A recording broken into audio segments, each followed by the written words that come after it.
Today our conversation is about wisdom and wisdom literature. As you read your books and your readings for this next couple of weeks, you'll notice that the word wisdom itself is used in at least three distinct ways, and they're not always kept very cleanly separated.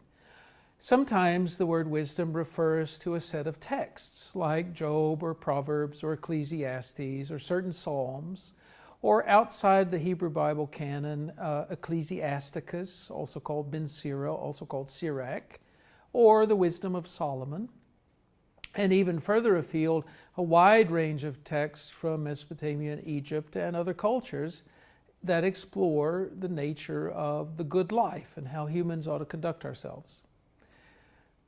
A second way the word wisdom is used in scholarly literature is to talk about the content of those texts, the ideas behind those texts. And a third way is to talk about the social groupings or social units that created those texts. So we read of wisdom circles or the viewpoints of the sages as though they're a single group with an identifiable viewpoint. Those three meanings, a literary meaning, an idea meaning, and a sociological meaning, often get intertwined in the scholarly literature. You'll see, on the other hand, in your readings, attempts to dissociate them, to be clear about what we know and how we know it. For example, Mark Sneed will tell you that there's a lot that we don't know about whether the group called the sages is an identifiable group or not. Is it a closed kind of group or is it something much more general?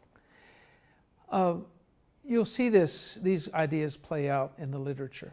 Let me talk about the first one just a little bit, literary texts and the way these texts function.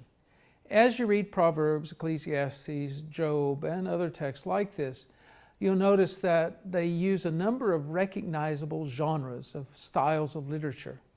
One genre is the dialogue, in which two or more people have some sort of conversation about the meaning of life. So you read the first 9 chapters of Proverbs, and they are a lecture by a teacher to a student or a parent to a child. Actually, they tend to be the same thing because the student is thought of as a kind of child for the teacher.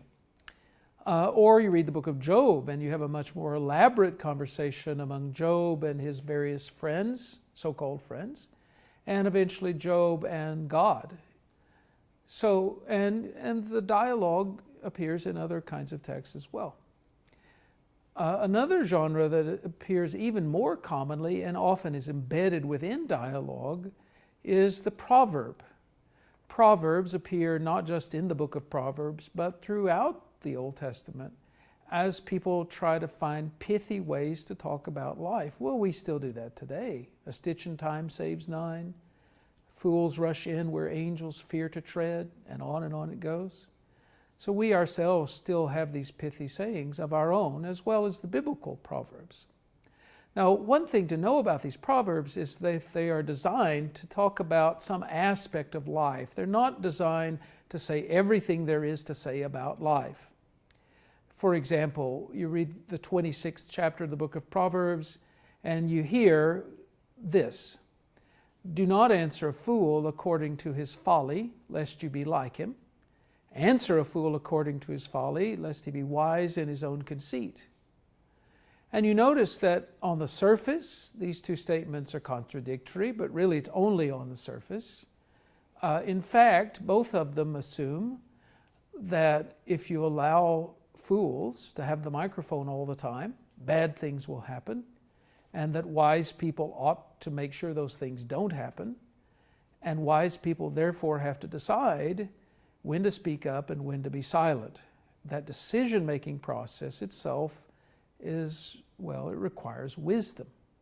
So the two Proverbs, by standing right next to each other, illustrate both the fact that truth is sometimes aspectual, that things are basically true but not true in every single circumstance, and that beneath those aspects there's often some deeper truth.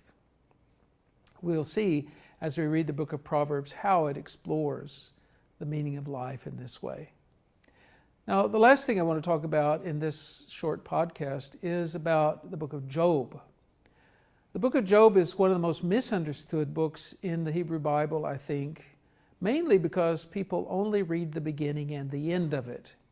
They only read the prose framework, which sets the stage, without understanding that the poetry in the middle, chapter 3:1 through 42:6, besides being almost all of the book, really contains the point of the book. It is an exploration of the limits of human knowledge and of the limits of human virtue. But at the end of that exploration, a few conclusions are drawn. One is that humans ought to be virtuous whether we understand things or not. Two, we ought not to make too many claims about what we know about God, because God is inscrutable and God is above our understanding. But at the same time, we have every right and indeed obligation to object to the way the world works when we wonder whether God runs it well. It is interesting that Job, as he rages against God, wins God's approval at the end. God does not seem to enjoy, one, being defended by human beings. God doesn't need our defense. Or two, hearing people do bad theology that tries to justify the messiness of the world by blaming human beings. Or let me put it a different way. In the book of Job, Job tries to defend humanity by throwing God under the bus. Job's friends want to defend God by throwing humanity under the bus. And at the end of the day, God says, my servant Job had the better idea.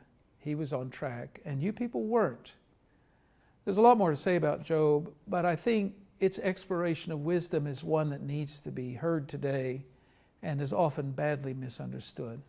We'll see more of that as we read these texts this week. Thanks for listening.